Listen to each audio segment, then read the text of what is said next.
The 2021 Endurance E-Racing World Championship Round 2, FilmVolt 12 Hours of Silverstone, is brought to you in partnership with ESTV, Leak Gaming, SimLab, Motorvision.tv, Global Flix, Racing for Green, and AMD Ryzen Radeon.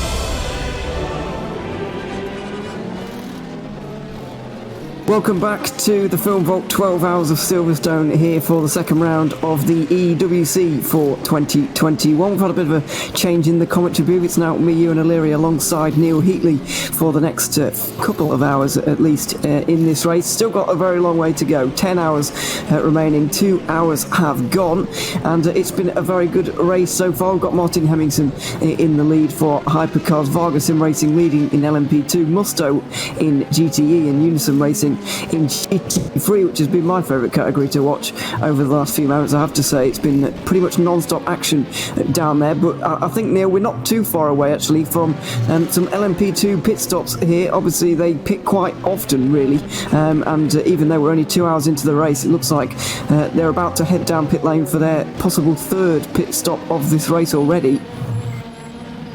Yes, the LMP2's at least around here at Silverstone pit every 45 minutes or so. The first pit stop was after approximately 55 minutes, which would make sense because we had the three warm-up laps as well. And then their next set of stops was about an hour and 20. And yes, because of that, and it was then an hour and 20, so therefore 2 hours and 5, which makes it just about now. And they're tending to be doing somewhere about 21 or 22 laps per stint. And because LMP2 is pretty much a spec class, all the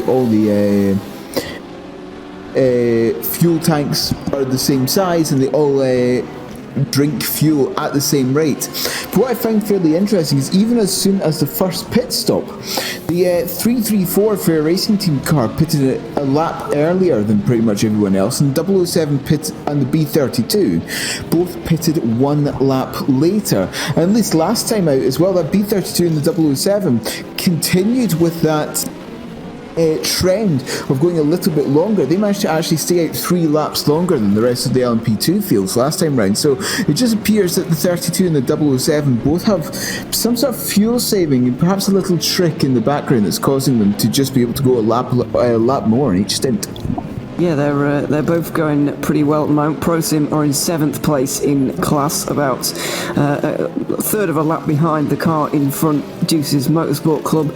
And actually at the front, I was trying to find a bit of a battle here between Jeroen Kweekel and Roland Zooks, which looks like it's going on at the moment. We've got a load of different battles actually. ProSim involved with Ramada Motorsport as well. That's one to watch. But coming down towards Stowe right now, Jeroen Kweekel trying to make a bit of a move around the outside here for Drillers Esports, the number 17, right round the outside. This is for 4th place on Roland Zooks, and he's not giving it up that easily, is Zooks, side by side going into the final chicane as well. Good battle this going on at the moment. If Zooks can hold it here, he's going to get the inside for the final couple of corners, but in the end Kweekel was just able to use a more flowing line around the outside and finally take 4th position away.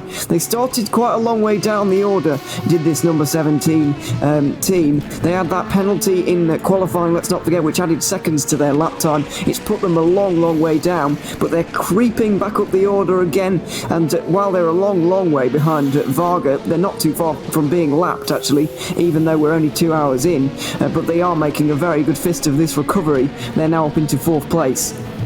Is 4th place in class for that number 17 Drillers Esports car. You can see in the column on the left hand side, well you did a few seconds ago, they're about 17 seconds behind P3 in class, so still quite a bit of time to find before they can get up into those podium positions.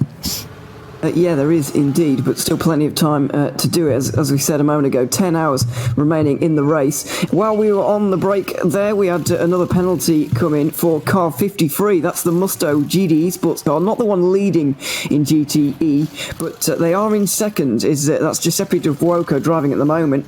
Apparently, they hit the number 95 car from behind and spun it out. So that's the Diak Hackers number 95. Roland Zooks, we were just just watching a moment ago, got spun out by the Musto car. Apparently, I didn't see that one, but they've been given a drive-through penalty, I believe, for that, although I didn't quite see the severity of the penalty. They have been given one, and with the closeness of GTE, that is going to cost them, at the very least, a position to Volante and probably Pescara as well, because they're hot on their heels right now.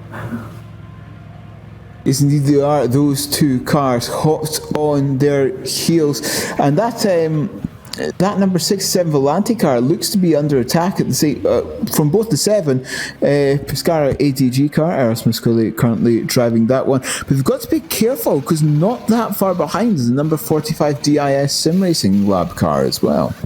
Yeah, and they're doing very well at the moment, considering they have moved up category this season. Obviously, GT3 champions from last season, and moving up for this season, as ProSim are now trying to defend in LMP2, but that battle's just going to stay single file for the moment. DISSR Lab, though, because of the fact that HM Engineering are not here this week, this month for the 12 Hours of Silverstone, they obviously came in leading the championship, but they're not going to come out of this race leading the championship because they're not here, so they're going to fall down. Pescara are not having the greatest race they've ever had.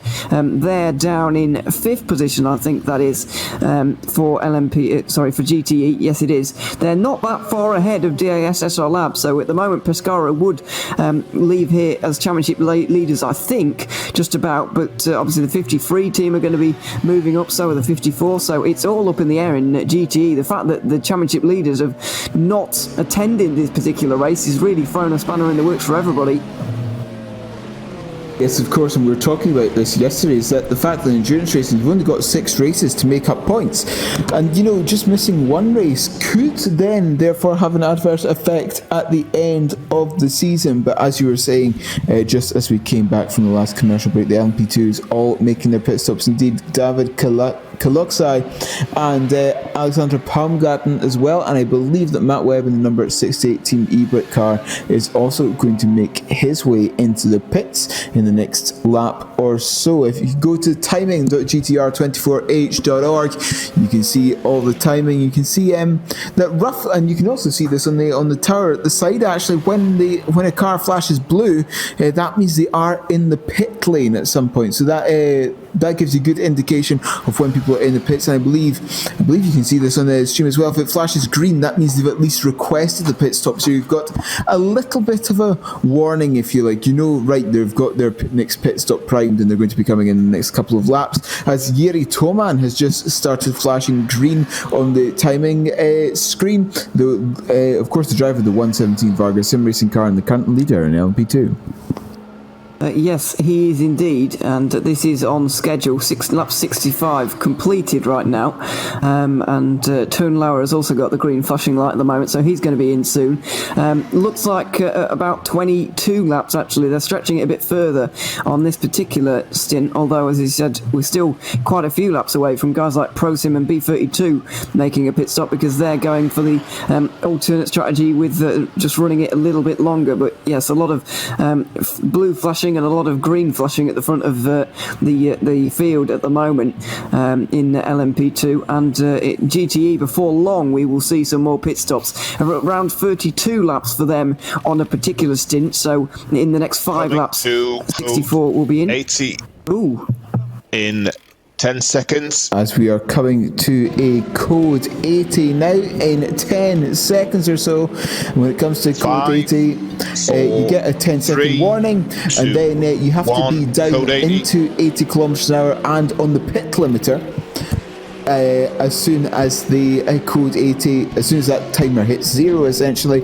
I think it's generally just called a code 80, but of course it can.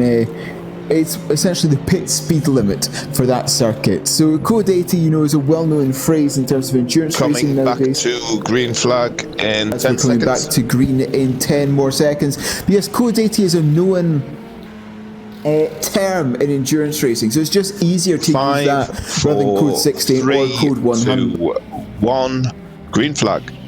There we go, green flag back in the air here at Silverstone. Varga Sim Racing and Juice's Motorsport Club, by the way, were able to get into the pit lane, and they will get, sorry, that's Diak Hackers, were able to get in the pit lane there, and are going to gain a bit of time, because obviously when we're not under Code 80, you can go quite fast, and under Code 80 it's only 80 kilometres an hour, or as you said, the pit speed limit for this particular circuit, so that's really going to hurt everybody around them. Varga had quite a big lead before this particular thing fell into their lap, but now it's going to be an even bigger lead for them, because they're actually going to gain time in this pit stop cycle, as well as their existing lead that they already have, because they've been the fastest car in this field so far. And that Code 80 was for the number 95 car, which, if we can find them again, the DEAC Hackers car, currently driven by Roland Zooks, because he lost the rear wing somewhere out in the circuit, and generally having the rear wing is not very helpful for stability of the car. That's just my experience, though. Well, yeah, it's not exactly, it's not great, and I feel like I jinxed it. I think it was practice where I said it's very unlikely we'll ever see a Code 80 again in the EEWC, so that's my fault. I apologise to Diak Hackers and everybody actually for jinxing that, but never mind. It won't be the last thing we jinx here this weekend, I don't expect. Got a bit of a free car battle going on right now. I think it's for 6th place in LMP2. ProSim, Ramada, and interestingly the Deuces Motorsport Club, who were also able to gain a little bit of time because of the fact they were in the pit lane there under that Code 80, so they will have gained a little bit, not massive, but they will have gained some time down the inside of Ramada Motorsport. Going to get the slipstream as well of ProSim to even help them along, but the new tyres that they've got on right now are going to help them massively. I think they're going for a bit of a different strategy to everybody else here, though. I have to be honest. Tone Lauer is out there still, and this is his 4th stint now in that car, which is a little bit more than everybody else has been doing. We've seen some quite short stints. Marcel Chinzik got out of his car, and Timo Andonovsky also got out after only an hour and a half, and that's a very short stint compared to what I was expecting at the very least. Generally, when it comes to endurance racing, you only ever, especially in sim racing endurance racing, you only ever really want to change your driver at the same time when you're changing tyres, just mainly because the time loss is so much less, because it takes so much longer to change the tyres at the same time. So because they were only in for an hour and a half, as you said, that probably indicates that those LMP2 cars are just double stinting their tyres, which means for the drivers that are still in the car and have been from the beginning of the race, probably expecting them to go until the next pit stop and then swap out for their next driver. Yeah, I would agree, although I would have still expected them to maybe do 3 hours and do 2 double stints in a single stint, but clearly keeping the drivers a little bit fresher at this stage is a priority. So that's what most of the drivers have decided to do, although guys like Toonlauer have been in there since the start, and I'm sure there are more examples of people who have been in their car from the start. Roland Zooks is another one, but he might get out now after that particular incident. I don't know if they've left the pit lane yet. I'm just waiting for live timing to tell me whether they've had a driver change or not. Yeah, let's have a look now. Let's not actually. Yes, maybe we will be able to. They're actually still in the pit lane. I'll just exiting the pit lane now, and it's Martin Mughali who's got into that car. I'm not surprised, because when you have an incident like that, you're likely not to be in the best frame of mind, and that often results in some not great driving. So I think it was a sensible choice for those guys down at the number 95 team to get their driver out, and for them to just make sure that Dukes can recover and go again in the next particular stint. And having the timing as well, almost the entirety of the GTE field is lighting up, and the same goes for the LMP2, so seeing pretty much all of the GTEs and pretty much all of the GT2s coming in at least the next couple of laps. And indeed, in terms of the LMP2s, who is in the pits at the moment is at least the 57, the 777, the 68, the 95 and the 999 are all in the pits in the LMP2 class. And indeed, Jordi San Andres comes into the pits from second place in the GTE class in that number 51 WSR car. Yeah, indeed. So the GTE pit stops have been kicked off. The GT3 pit stops are kicking off, and Volante Racing also. There's so many colours going on our timing screen at the moment. It's quite crazy. But this is what kind of happens every 2 hours. We see the LMP2 pit stops and the GT pit stops. They come at the same time because of the way it works out. If you keep doing 45 minutes in an LMP2, you're eventually going to find yourself on the hour, and GTs often stay on the hour all of the time. That's why they're converging at this point, and that's why things are going a little bit crazy, and it's a little bit hard to know where to look. So in GT3, One Move Esport, the number 26, kicked off the pit stop cycle, and now we're fully within it. Unison Racing, Glam Racing in there, Aston Martin were able to go a little bit longer than Mugen Sim Racing. Adam Sereg has been into the pit lane, and he's back out again. So we'll see now whether he's able to get ahead of Nikolai Bezrukov in that Unison Racing car. So that will be, we'll have to wait another couple of minutes to find that out. But in GTE, there are some teams who haven't made their pit stop yet. Pescara and DASSR Lab are two of those teams, and they're now fighting, heading towards Cops. These two are likely championship leaders as we leave Silverstone, so they're going to be very, very motivated to get past and beat each other. Yes, battling not only for position but also for those precious championship points as well. We're using the standard FIA point system for the top 10. You get an extra point for pole position, and you get an extra point for finishing the race. So 27 points available on any given weekend here in the EEWC. But yes, as you said, those two cars are fighting for position at the moment, and whoever comes on top is most likely going to be the leaders of the championship. Yeah, unless they both have a disaster, and then we've got somebody else completely different in the front of the standings, like the 53, who are not that far adrift, it has to be said. They're only 6 points behind Pescara and 3 behind DISSR Lab. So if they end up winning the race, then they're going to be championship leaders. Whatever happens, though, it's going to be super close heading into Sebring, although you would expect that after only 2 rounds. It's not going to get massive, these gaps, but GTE is looking so topsy-turvy, and it's part of the BOP as well. We've got so many different cars in contention. BMW with the Mustang for most of this, and Jordi Salandres in the Porsche has been pushing them quite hard. We've got Pescara in the Corvette as well. This is all going to even out over the season. It's going to make it very, very close as well.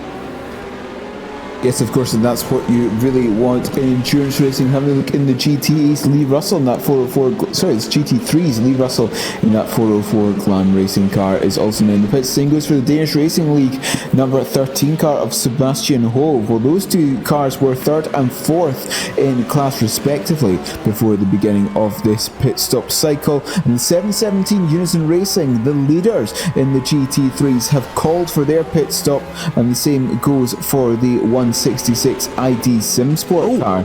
They're in GTE, currently driven by Jasper Pedersen, also currently calling for their pit stop. Glam Racing were in the garage there for some reason, or the garage.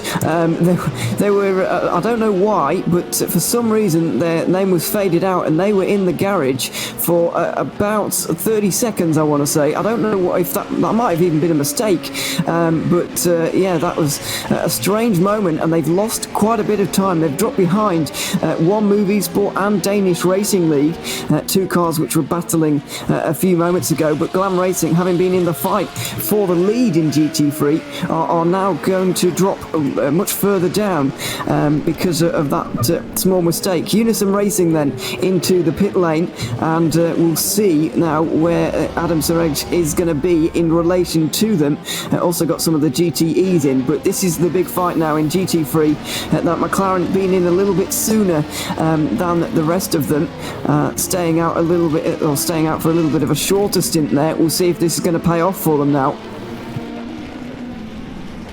Yes, and that's something that you're really looking, maybe, always looking at the overcut or the undercut, depending on where everyone else, depending on where your rivals are on track as it stands, because that undercut can be very, very helpful, especially if you're all expecting to change tyres at the next pit stop. Just having a couple of laps and those fast laps and those incredibly fresh tyres may just be able to jump you above the car in front after the pit stop cycle is completed. That's exactly what Mugen Sim Racing have just done, so they're now into the lead of this race. Unison Racing now behind. Now, was there a driver swap for Unison Racing, I wonder? No, Nikolai Bezrukov is still in that car. Thibaut Malbron is now in third place with the demise of the Glam Racing car dropping a bit further down, so the front three are separated by about 15 seconds. It's quite crazy the way GT3 has been so close, but Mugen Sim Racing haven't had to drop to the back of the field for this particular start. They were started dead last, I do believe, but now they're back up to the field they will belong. Yes, running further back up the field, as you said, where they have definitely shown pace over the practice and qualifying sessions, as car 95 appears to have just received a penalty for hitting car number 15 before completing an overtaking manoeuvre. Car 95 being the DEAC hackers car, and 15 being that Juice's Motorsport LMP2. Both of them in LMP2, so action between those two cars in class. I don't think that was where Roland Zooks lost his rear wing, because surely that would be somebody else hitting him rather than the other way round. So I think there's still a little bit more to unravel in race control.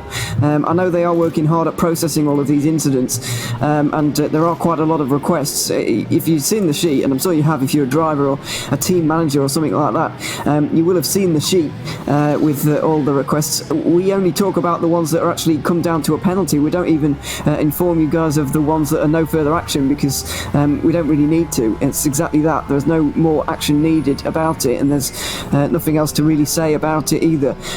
So we don't tend to mention it, but there are quite a lot of incidents to go through. By the way, as well, if you're a driver watching the stream right now, maybe you've just got out of your car from the first couple of hours in the race. If you'd like an interview, we'd love to hear from you. You can pop yourself in the green room, and we'll bring you up probably in the next half an hour or hour, or we'll or as soon as we can, and we'll have an interview with some of you, get a real feel for what these guys are dealing with out there, because while we can watch the race and talk about what's going on, and we'd like to think we do know what's going on most of the time, but we're not in the car we're not driving ourselves, so it's always good to get a view from a driver's eye view, really, rather than a spectator's view on what's actually happening out there. Yes, we do like to think we know what's going on. That's not necessarily a guarantee, though. It's not necessarily a guarantee at any moment in time. Let's put it that way. But having a look, Mika Hakkinen in the treble 9 car is now in the pits. That's obviously, of course, Polonia car. Whom else is in the pits? There was a flash there. Essentially, quite a few of the GT cars. Got 4 of them. Sebastian Hove in the 13, and Lee Russell in the 404 Glam Racing car. Both of them being GT3s, and Marcus Steyer and Nigold as well in the 2 ID SimSport racing cars, the 177 and the 166 respectively. Yeah, I'm afraid ID SimSport, have not been having the greatest race, and they didn't have the greatest race in Indianapolis either. The 166 did pick up 10th place, but they did struggle just a little bit, and they needed issues for those around them to actually get that particular position. I believe they've moved down from LMP2 last season. In the prototype, they've moved down to the competitive GTE category. Not that LMP2 isn't competitive, but it's a different kind of competition, certainly, and that's what they're dealing with right now. Interestingly, in GTE, they are going quite a long way on these particular stints, as David Koloksai is stopped out there on the circuit, 4th place overall, 2nd place in LMP2, and I'm not entirely sure why. Looks like he's got going again, but he will have lost time, and Yuri Toman leading this category is not actually that far away from lapping them. There are only 4 cars on the lead lap, and we are barely 2.5 hours into this race. Another phenomenal performance from Varga already.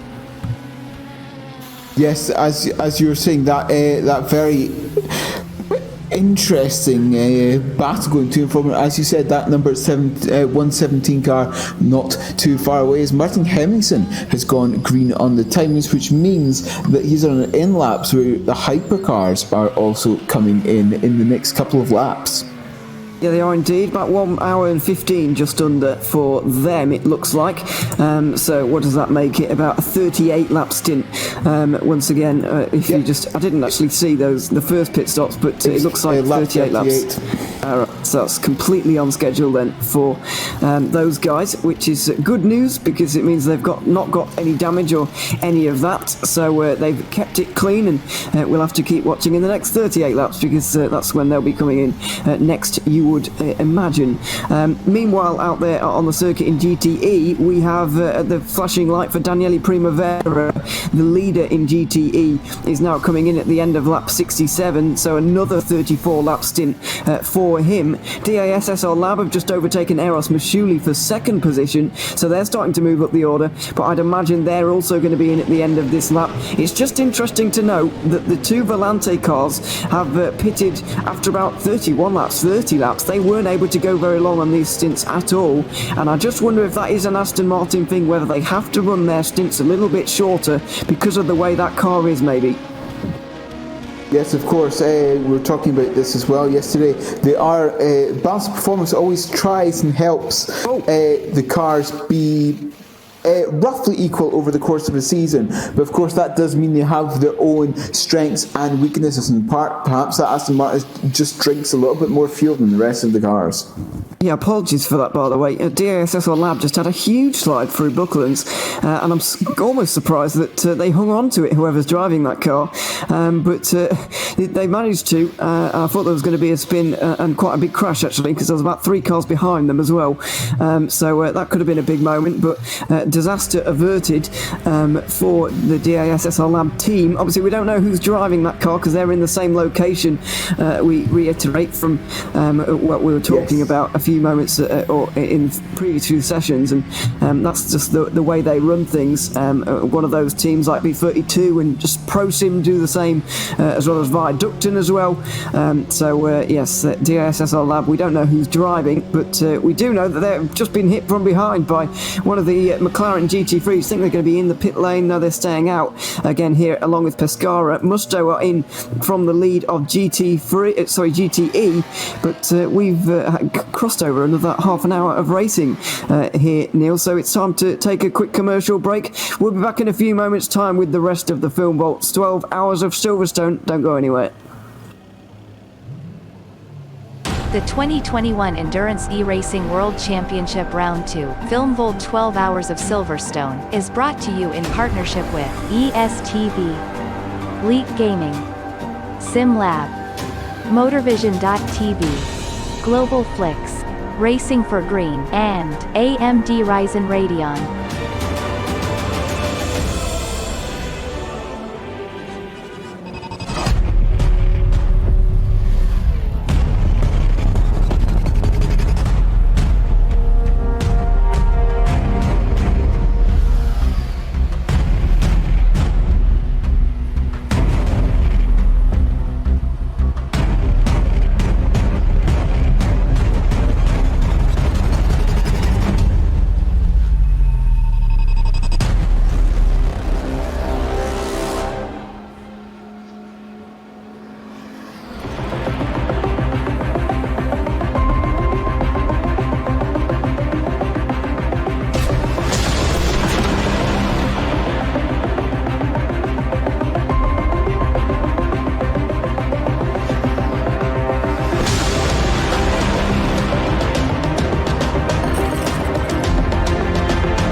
Racing for Green is here to help you carbon neutralize your racing.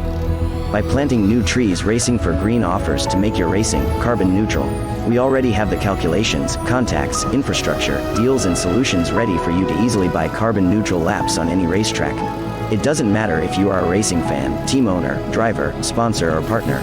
Anyone can buy CO2 neutral laps in the Racing for Green webshop and trade CO2 emissions for New Forest. Racing for Green.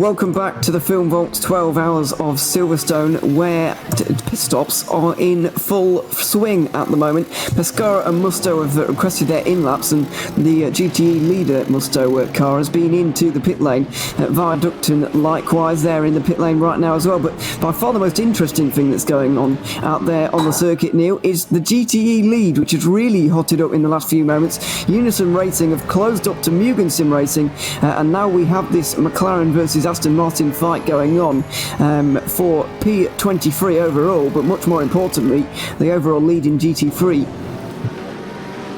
Yes, that overall lead in GT3. Of course, the GT3s differ ever so slightly from the GTEs, mainly in the addition of ABS, but also if I remember correctly, I think yes, ABS is kind of the main in terms of driver aids. But anyway, as you were saying, that battle between Nikolai Bezrikov in the 717 Unison racing car trying to chase down the number 41 Mugen. They are indeed, and I'm a little bit surprised by that actually, because the way the Mugen Sim Racing car have flown through the field so far in the first 2.5 hours, I was expecting them to continue and then just go away from the rest of the field, but Unison Racing not allowing that to happen whatsoever. They are kind of leaving everybody else behind in doing so. The closest car is Thibaut Malbrun at the moment, driving the one movie sport car, and he's becoming increasingly distant to those guys, it has to be said. Glam Racing exiting the pit lane again here. So they've made a couple of pit stops in the last few moments. They're only supposed to have made 2 by now, but they've had 4. So I'm afraid they've had to make a couple of extra pit stops along the way, which is a real shame for Glam Racing, because they look to have the pace at one point here today, but obviously staying out of the pit lane is half of how you win an endurance race as well. You want to spend as little time in there as entirely possible. Yes, and yesterday during qualifying, it looked like the 404 car was tracking to be 3rd or 4th in terms of time. Their qualifying pace looked quite good, and also their race pace in practice on Thursday also looked very good as well. So yeah, it's been a shame that they've had so many problems so far in the opening couple of hours of this race. Yeah, absolutely. Thomas Garcia for the number 80 has been into the pit lane. So has Giuseppe Di Fuoco now for the number 53 Musto GD Esports team. He's now out of the pit lane behind Volante Racing, which was expected a little bit, but Volante are probably going to end up making an extra pit stop in this race the way they're going with their particular cycle. Also out there on the circuit at the moment, obviously we've got this GT3 battle still continuing on, but we'll watch that here in a moment's time. One thing I will mention as well, though, just before we get to an interview that we're going to have in a second, Jose Berengauer for the World of Sim Racing R-Zone Performance car, now down in P30 overall. They must have had a long pit stop, an issue somewhere. We know they had that big spin and a hit on the wall going down towards Stowe a couple of hours ago now, but they've completely dropped off the face of the earth almost in the last few moments, and they're down now in the very lower parts of the top 10. Real shame for them. Yes, as you were saying, a real shame for them going down lower parts of the top 10. Of course, there are still a few points to gain being that lower part of the top 10, but it certainly is not where they wanted to be, and certainly not where they were tracking to be. Yeah, they were looking on course for a podium maybe in this particular race. They came 5th in Indianapolis. It doesn't look like they're going to get to the heights of that particular race again here today. So that's a real shame. But they'll have opportunities to do better in the future, I am sure, and even an opportunity to recover in the rest of this race. Meanwhile, while everything's going off on the circuit, and we'll update you, everyone, on the state of the race here in a few moments' time, or after we've done a little interview. We're having one right now. We've got actually I need to bring him in first, so let me just do that, and then we'll talk to one of our drivers out there who is. There we go. Just moving into the channel now. Gabriel Hevesy of the number 22 Mugen Sim Racing LMP2, currently running 2nd place in class. Welcome to the booth, Gabriel. It's good to have you along. How are things feeling in the car? Obviously, you've got David Cloxey in there right now. How is he feeling in the car? What's the feedback from him? And how pleased are you with the first 2.5 hours of this race from your perspective? The last stint was very difficult because we have some diffuser damage. So we expected some drop from the speed and also the cornering speed. But luckily our driver Alexei didn't feel it, so we won't repair in the pit. But we still lost 20 seconds. It's gonna hurt in the end. We are planning a driver swap at the end of the stint. So and the weather are gonna be tricky. Our drivers are afraid of a little bit. Well, yeah, I can see why, I suppose, at this point. Now, LMP2 is one of those interesting classes with regards to how you can do your strategy. I mean, obviously you're not going to reveal everything that you plan to do throughout this race, but what's the view on double stinting tyres, triple stinting, quadruple stinting, if you really want to be crazy, or I consider that crazy as well. Maybe that's the normal thing to do. What's the kind of normal practice with the particular tyres? Is it double stinting, triple stinting, or maybe changing tyres every stint? What's going on with that? Imagine or not, believe or not, so we don't double stinting the tires because we found spamming softs is a better tactics, because double stinting mediums was too slow for us a bit. So soft spam till the end, and we're gonna see one team doing the double stinting mediums around us. As we could see, Drillers does the same tactics as we, and also the Fair Racing team. Yeah, obviously, I think you've all probably got the same idea at this point, because you will have been doing your practice, I suppose. Leading the race at the moment is Varga Sim Racing, and they're got a very long way in the lead already. They're coming up to lap you at this point. They're about 90 seconds in the lead. What can you do about those guys? They just look incredibly quick. So what can you do about them? To be honest, they are, I think, another category. We lost like half a minute at the latest cold 80 section.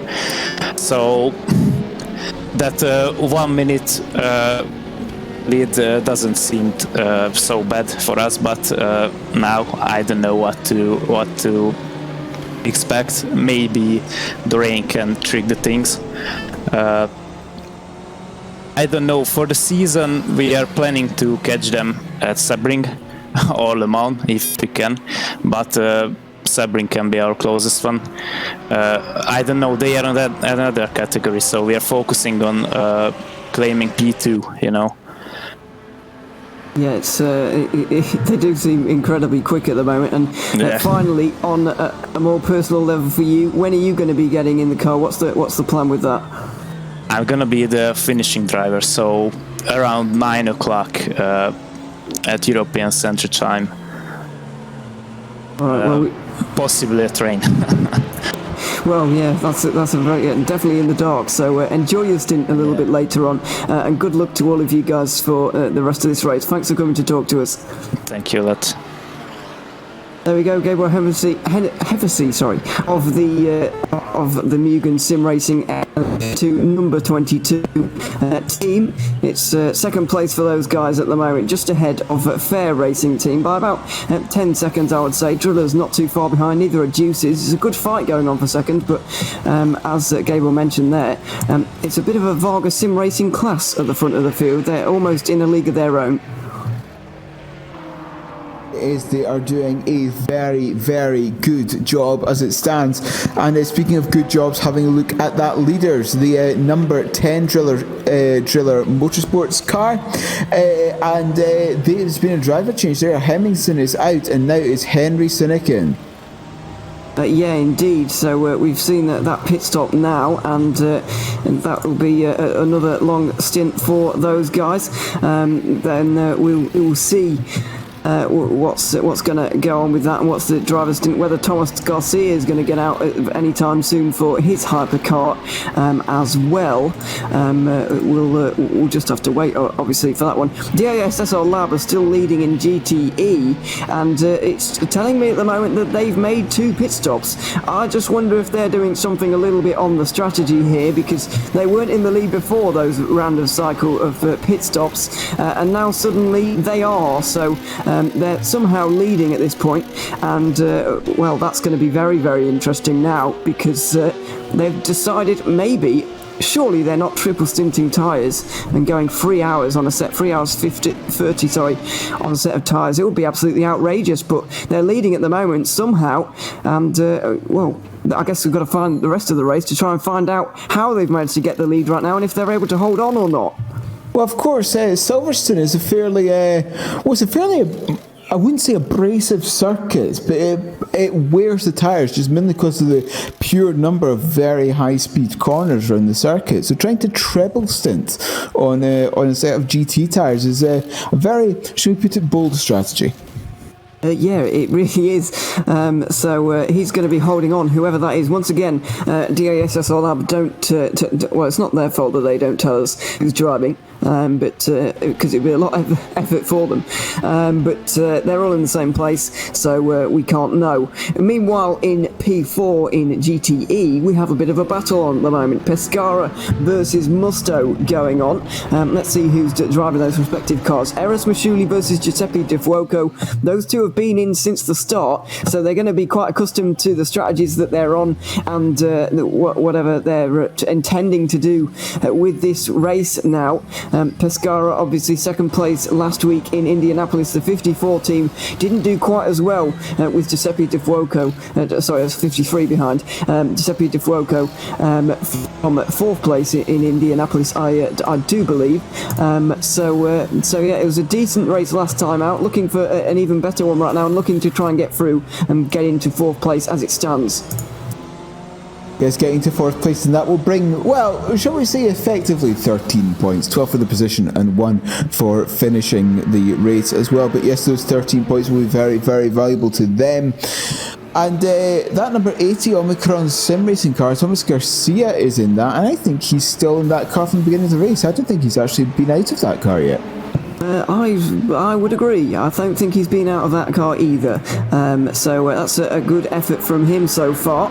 Long stint at this point. If you've never tried to drive for this long at a time, then you don't really appreciate just how difficult it is. And it's no mean feat driving at this pace for this long. Approaching 3 hours distance in this race now, which is a quarter of the way through the Filmbot 12 hours of Silverstone, as you well know. So yeah, lots of time still to go, and a lot of driving for his teammates. Maybe Joseph Frederick Suto is going to be driving, or maybe Patrick Scuvassi, who has also been driving quite a lot this weekend. It's Joseph Frederick Suto who's there at the moment, just kind of monitoring Thomas Garcia. You always kind of need some kind of race engineer or someone along those lines to kind of accompany you through these races. You don't often want to be left out there on your own with completely no idea what's happening in the race. Yes, and still having a look, well, now we're having a look at Eros Machile, the one who's trying to defend from that number 53 Musto GD Intersports. Cars are coming through the S's of Maggots, Beckett's and Chapel.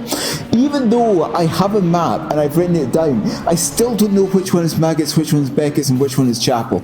I mean, there's like 5 corners in this complex. Why are 2 of them unnamed? I mean, why?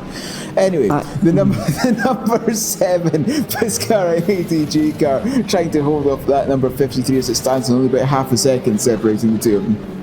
Yeah, it is a bit confusing, isn't it, really? So I'll just stick to Maggots and Beckett's, really, and just kind of clump the whole 4 corners together as one kind of name. But yeah, it's a little bit confusing, a little bit sketchy for these GT cars as well, actually, going through there. Not much aero downforce on these cars as the prototypes have, much more mechanical grip, which means they're actually faster in some areas than the prototypes are, particularly through tight little chicanes that we do have on this circuit.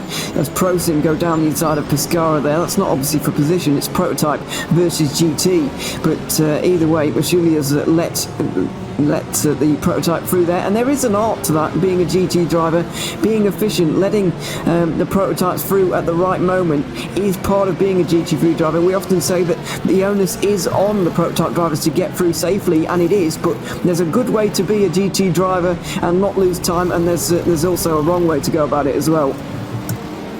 Yes, there are many wrong ways to go about it, and to be honest, in the eyes of a LMP2 driver, when they're coming up to a GT car, no matter what the GT car does, it's always wrong, sometimes. But yes, generally the idea in endurance racing is that the slower car stays on the racing line. It's the job of the faster car to actually make its way round the slower car, and that just makes it a lot more predictable for everyone out there on the circuit. Yeah, absolutely. That does help things out quite a lot. And predictability, exactly what you just said there. Predictability is the aim of the game. That's what you're aiming for. And if you can't do that, then you're going to be in trouble, and you're probably going to be hit at some point in the race, to be quite honest. Meanwhile, the LMP2s are in the pit stops again. It seems like 2 minutes ago since they've been in for the first time, but they're in again here. Another 45 minutes has passed. Another 21 laps has gone through, and Juicy's Motorsport Club have been in. João Barbosa gets into that car now for Toon Lauer. Vargas Sim Racing have got the in-lap flashing at the moment, so have B32, as Drillers Esport have also been into the pit lane here. It says they're exiting the pit lane on this particular lap. Don't know if that's quite correct, but it could be at this point. João Barbosa driving the LMP2 today. It says that they were well, he's a normal GTE driver, and that's where he's accustomed to being. However, the number 74 Juice's Motorsport Club aren't able to be here today. They simply haven't got the numbers. They simply haven't got the drivers. They're all busy doing something else. It's clearly apart from João Barbosa, who has found the time to step in to the 15 car and help those guys out today. And there aren't many better people to have to step in and help you out today. No, Joe's been a member of Juice's Motorsport for a many number of years now. He's a very good, very experienced driver as well, and also incredibly consistent driver as well. And that's really what you want in endurance racing, like we've been talking for quite a few times now, is that consistency is really what is needed in endurance racing. And he's currently 5th place in class as it stands. Indeed, Luca Gray, Toyn Lauer, Craig Hyde, Nick Newcomb and João Barbosa being the 5 drivers scheduled for, or at least signed up for that car. Not necessarily, all 5 will not necessarily drive today. Number 67 Volante racing car, Luka Furlich, has just had a huge moment there, and he was very nearly collected by a number of cars. He was spun around at Woodcut there, which is a flat out corner in all of the cars that are here, so that has got to be an incident with somebody else. But the way his car span around, and it just happened to find itself on the absolute apex on the exit of that corner, but on exactly the racing line, which is a very sketchy moment for them. But they've just about kept things going, and everybody managed to avoid them. That is a really unnerving moment for them, though, and they've lost a lot of time now. Considering they're pitting a little bit more often than everybody else, that's really not what they needed. They needed a very clean race so that they can try and make up the pit stop that they're going to have to make, but incidents like that are not going to help them. Yeah, I think the only piece of machinery that Woodcock is not flat out in is maybe motorbikes in the wet. But apart from that, it's pretty much flat out in everything else. And as you said, that spin causing them to lose a lot of time. Indeed, they've fallen back behind Aerosmith Chile and Giuseppe De Fuoco in the 7 and the 53 car respectively. So that promotes the battle from the 7 and the 53 up into 3rd place. And in fact, it also makes it a 3-way battle for that 3rd place position. It could be for 2nd here as well in the moment. DISSR Lab, I'm convinced, are on older tyres than everybody else at this point, because they are dropping like a stone. Giordano Valeriano has now taken the lead of this race for the number 54 Musto GT Sports car. Apologies for missing that one for a moment, but it can't have been a very difficult pass for him, because he's miles out in the lead now, unless there's been some kind of pit stop involved, which I'm not sure there has been. Either way, it says that Valeriano's leaving the pit lane right now, so who knows. Pescara either way though are catching up to the number 45 very quickly, and there you can see in the background there's an ID Simsport car in between them, and there's another Musto car coming up on them as well, so we're about to have a big battle for P2, and I don't think there's much that the driver of the 45 can do about this now. Yes, not much they can do about it now. And having a look, a lot of the LMP2 cars are in the pits now. Varga Racing 117 in from the lead of the LMP2 class. Yuri Toman still driving that. João Barbosa is leaving the pits as well. Excuse me, yes, this is exactly what you're saying. 45 minutes roughly per stint.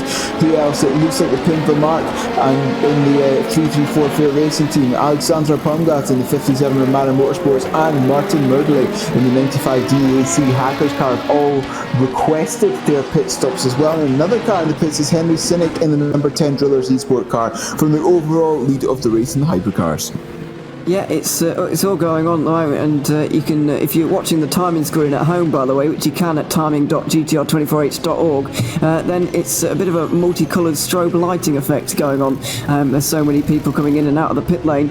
We're watching the battle though for P2 here in GTE. It's very, very close between the 45, the 7 and the 53 cars, and they're actually coming up on Unison Racing, second place in GT3 at the moment. Weren't able to get through on Adam Surredge in the end, but that battle is not over by any means. Thibaut Malbron is not too far behind, neither is the Danish Racing League car of Sebastian Hove.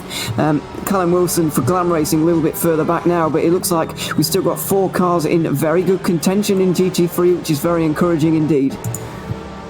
Yes, very encouraging indeed in terms of the GT3s there. And also the number 54 car is coming in from lead of the GTEs now. Currently driven, well, it's of course the sister car of Giuseppe Di Fuoco. It is currently Giordano Valeriano currently driving that one. I think that's also been a driver swap, if memory serves me correctly, from the 54. Daniele Primavera did start that car. I think they changed their last so it has been a driver swap indeed for that 54 car. Yeah, about 2 hours of driving for Primavera, and Valeriano's been in there for a short time now. I'd say half an hour maybe, or whenever they made their last pit stop, I think.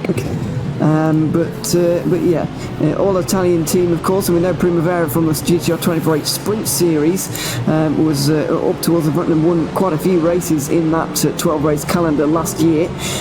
So yeah, very good driver indeed. Fabio Liuzzi is the other driver, by the way, in that 3-car team, and they've got 5 drivers in the 53, which seems a little bit strange to me. I don't know why you wouldn't have 4 and 4, but they've gone for 5 and 3. Clearly, that's not going to be a problem for the 12-hour races, although for the 24, I would say that 3 drivers is a little bit on the limit in terms of tiredness and staying up throughout the night. I've done quite a few endurance races.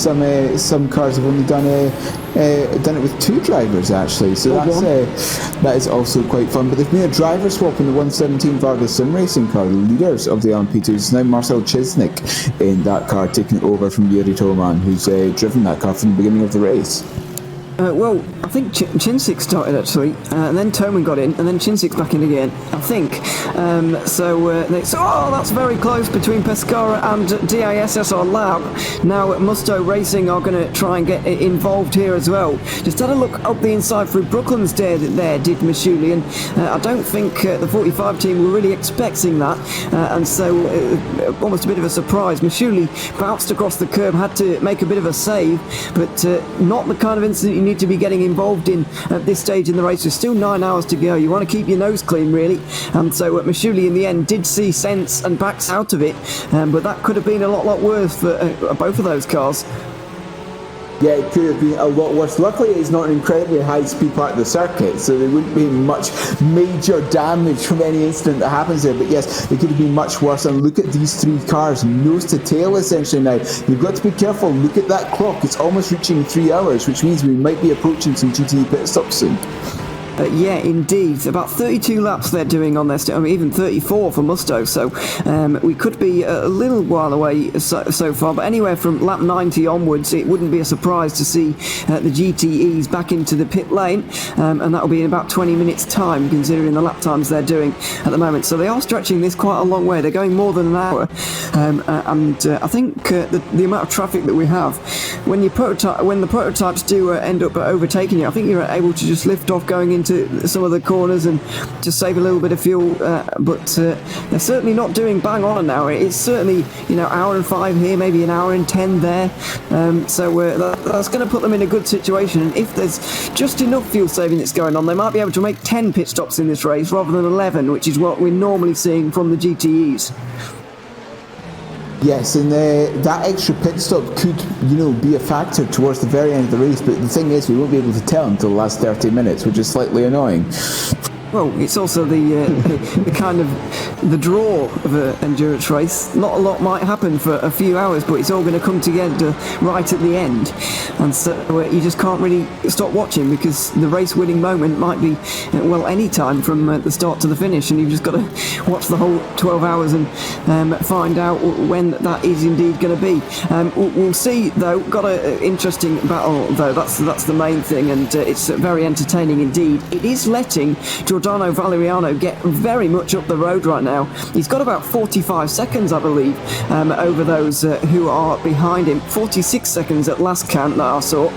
So Valeriano is going really fast, but also these guys behind are battling quite a lot, which is halting them a little bit and letting Valeriano get away. Yes, letting Valeriano get away as it stands. But as we're reaching the quarter point of this race, we're going to be taking a few words from our sponsors, but don't go anywhere. The 2021 Endurance E-Racing World Championship Round 2, Filmvolt 12 Hours of Silverstone, is brought to you in partnership with ESTV, Leak Gaming, SimLab, Motorvision.tv, Global Flix, Racing for Green, and AMD Ryzen Radeon.